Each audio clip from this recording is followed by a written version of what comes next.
बड़ी खबर, राम मंदिर चढ़ावा चोरी से जुड़ी हुई। पुलिस रिमांड में 2 आरोपी लिए गए। पुलिस रिमांड पर रमाशंकर मिश्रा और सुभाष श्रीवास्तव को लिया गया।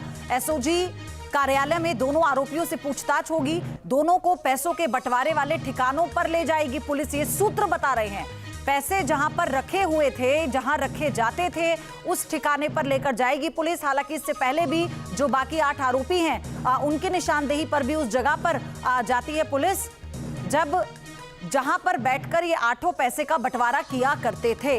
पुलिस दोनों आरोपियों को राम मंदिर भी लेकर जा सकती है।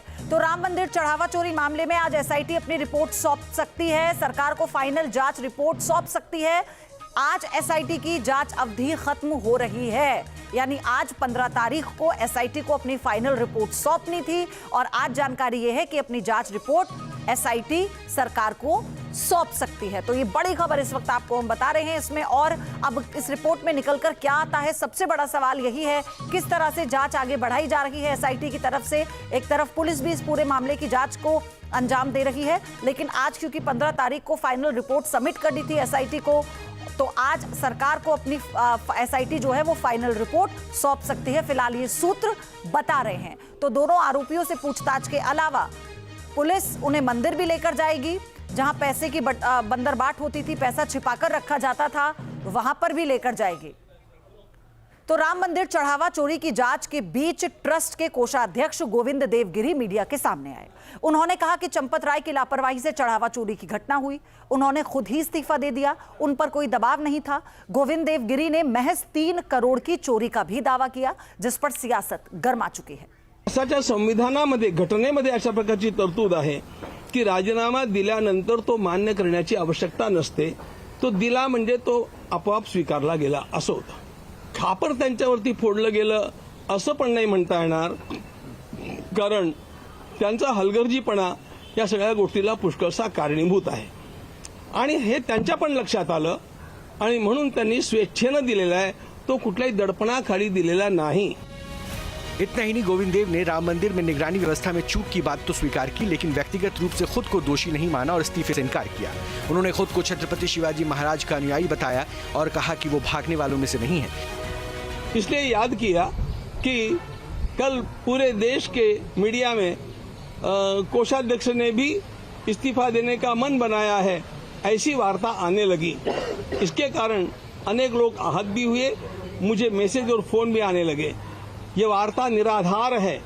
किसी प्रकार से भी इस्तीफा देने का, त्यागपत्र देने का विचार भी मैंने अपने मन में लाया नहीं है, न उसकी मैं आवश्यकता अनुभव भी करता। गोविंद देवगिरी ने एसआईटी की फाइनल जांच रिपोर्ट से पहले भी ये दावा किया महज 3 करोड़ रुपए दान की रकम से चोरी हुई है। हालांकि उन्होंने ये भी कहा कि इसे प्रमाणिक आंकड़ा नहीं माना जाना चाहिए। ऐसा है, बोलने वाले के भी जिह्वा में कोई हड्डी तो होती नहीं है। कितनी भी बड़ी बड़ी बकवास कोई भी कर सकता है, लेकिन ये सारे आंकड़े झूठ हैं। जहां तक मेरा आकलन है, ये गलत भी हो सकता है क्योंकि एसआईटी का अभी रिपोर्ट आना है, लेकिन जहां तक मेरा आकलन मैं आप लोगों से बतला सकता हूं, वो 3 करोड़ के आसपास होना चाहिए, ऐसा मुझे लगता है।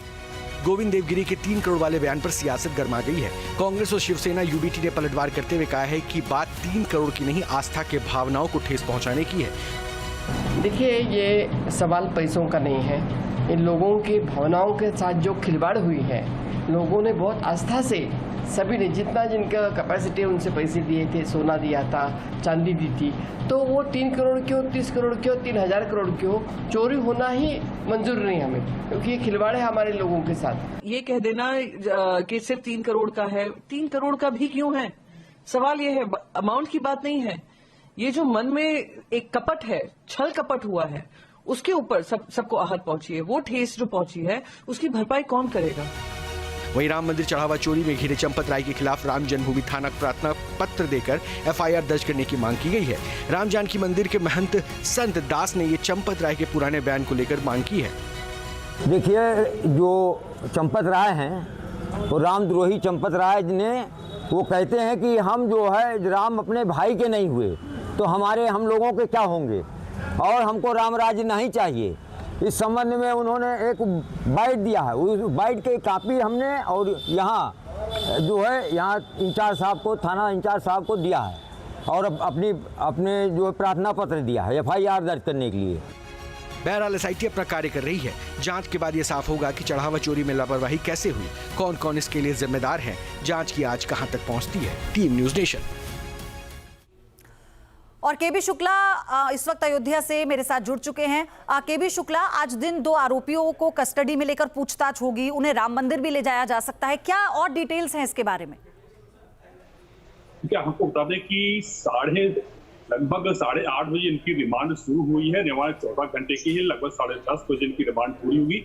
इस दौरान जो सुराग देंगे, जो कि अभी SOG कार्यालय में पूछताछ चल रही है, पूछताछ के बाद जो सुराग देंगे वहां जाएंगे। बाना जा रहा कि जहां पर पैसे के बंटवारा होता था वहां भी ले जाएंगे। इसके साथ ही राम मंदिर ले जा सकते हैं कि राम मंदिर में चोरी हुई थी, कैसे चोरी हुई थी, उस घटना को भी ये बताएंगे। क्योंकि जो सुभाष श्रीवास्तव है वो गणना का प्रभारी था, ड्यूटी वही लगाता था, तो उसके ऊपर ज्यादा आरोप है। क्योंकि हालांकि पुलिस ने उसके बाद कुछ बरामद नहीं किया, उसके बाद कुछ बरामद नहीं हुआ। ये ऐसा आरोपी है जिसके पास से कुछ भी बरामद नहीं हुआ, लेकिन चूंकि ये गणना प्रभारी था इसलिए कस्टडी में लिया गया है और इससे पूछताछ जारी है। जो इसका आवास है नैनीपुरम कॉलोनी में, वहां भी पुलिस जा सकती है क्योंकि उसके घर वालों से पूछताछ होनी है। और कुछ अगर पैसे होते हैं तो रिकवर होंगे, या जो आभूषण है जो दान पात्र में श्रद्धालुओं ने दान किए थे उसकी भी चोरी हुई है, उनको भी पुलिस बरामद करने के प्रयास करेगी। कुल मिला के SIT भी आज अयोध्या पहुंच सकती है क्योंकि आज उसकी जो समय सीमा है उसकी आज समाप्त हो रही है।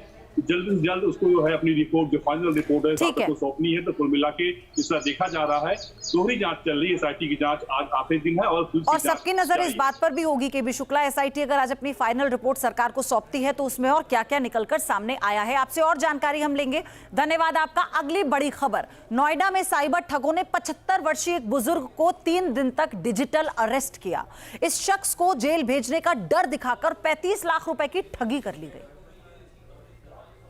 साइबर अपराधियों ने सेक्टर 75 में रहने वाले एक बुजुर्ग को निशाना बनाया और 3 दिन तक डिजिटल अरेस्ट रखा। डिजिटल अरेस्ट रखते हुए 35 लाख रुपए अपने अलग अलग खातों में डलवा लिए। साथ ही बुजुर्ग को प्रताड़ित किया गया और उनको मनी लॉन्ड्रिंग सहित अन्य आपराधिक केस में जेल भेजने की धमकी देने वाले जो साइबर अपराधी थे वो अपने आप को भारत की जांच एजेंसियों से जुड़ा बता रहे थे। लिहाजा जो बुजुर्ग हैं वो डर गए और 3 दिन तक व्हाट्सएप कॉल के माध्यम से साइबर जालसाजों के चंगुल में फंसे रहे। साइबर अपराधियों द्वारा इस बात को भी कहा गया था कि किसी से इस बात के बारे में जानकारी नहीं देनी है और गोपनीय तरीके से जांच में सहयोग करें। जांच में सहयोग करने के नाम पर 35 लाख रुपए की ठगी कर ली। जब बुजुर्ग को अपने साथ ठगी होने का एहसास हुआ तो साइबर क्राइम थाने में FIR दर्ज कराई गई है। पुलिस अधिकारियों का कहना है कि FIR दर्ज कर ली गई है। जिन लोगों के द्वारा अपराध किया गया है, साइबर ठगी की गई है, उनकी गिरफ्तारी के लिए प्रयास किया जा रहा है और जिन बैंक खातों में पैसे डलवाए गए हैं उन बैंक खातों के बारे में भी जानकारी की जा रही है। लगातार साइबर ठगी के मामले नोएडा में सामने आ रहे हैं। कई बार लोग ट्रेडिंग के नाम पर जल्दी मोटा मुनाफा कमाने के लालच में साइबर जालसाजों के चंगुल में फंस जाते हैं, तो कुछ लोग जानकारी के अभाव में डिजिटल अरेस्ट नाम के इस फ्रॉड में फंसते हुए लगातार नजर आ रहे हैं। फिलहाल देखना होगा जो अपराधी हैं कब तक पुलिस के हत्थे चढ़ पाते हैं। आपके मोबाइल पर तुरंत आएगी ब्रेकिंग न्यूज, स्क्रीन पर सबसे पहले दिखेगी बड़ी खबर, देश दुनिया की हर खबर एक जगह। अब आपके मोबाइल पर तुरंत फटाफट इंस्टॉल कीजिए न्यूज़ नेशन ऐप और रखिए खुद को अपडेट।